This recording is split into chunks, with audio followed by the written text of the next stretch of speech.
Bonsoir à tous et bon Rosh Hashanah de Tou Bishvat, le Rosh Hashanah, le jour de l'an des arbres.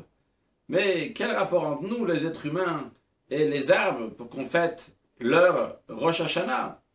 Alors, la Torah nous dit Ki a Adam et Sasadeh, que l'homme est comparé à l'arbre du champ. Donc il y a une comparaison entre nous. Quelle est la comparaison? Dans un arbre, en général, il y a trois parties. Il y a les racines.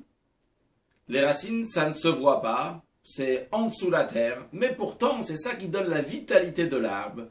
Et c'est ça qui fait que l'arbre va tenir fort, de plus en plus que les racines seront fortes, de plus en plus, l'arbre pourra tenir à toute tempête. Deuxièmement, il y a le tronc avec ses branches, avec ses feuilles. Le tronc, les feuilles grandissent et avancent tous les jours. D'ailleurs, quand on regarde le tronc, on peut savoir combien d'années l'arbre il a. Puis, le but de l'arbre et sa finalité, c'est de faire un fruit, que ce soit l'écorce du fruit avec la graine qu'il y a dans le fruit, et une graine qui va pouvoir faire encore d'autres graines. Donc on a trois choses, les racines, le tronc et le fruit.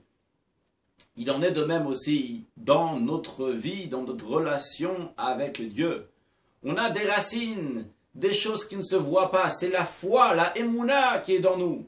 La foi, c'est la base de tout. C'est ce qui nous donne la force pour pouvoir construire dessus plein de bonnes choses. Ça ne se voit pas. On ne peut pas voir sur quelqu'un qu'il a la émouna. Mais ça à l'intérieur de lui. De plus en plus que sa émouna, sa croyance va être forte, de plus en plus il pourra tenir à toute tempête spirituelle qui va arriver dans le monde. Puis après, on a le tronc avec ses branches. Ça grandit tous les jours, car les 613 commandements, les 248 positives, les 365 négatives, on a besoin de s'en occuper tous les jours, de rajouter dans des actes de bonté, de charité, de bienfaisance, que ce soit entre nous et Dieu ou entre nous et les êtres humains.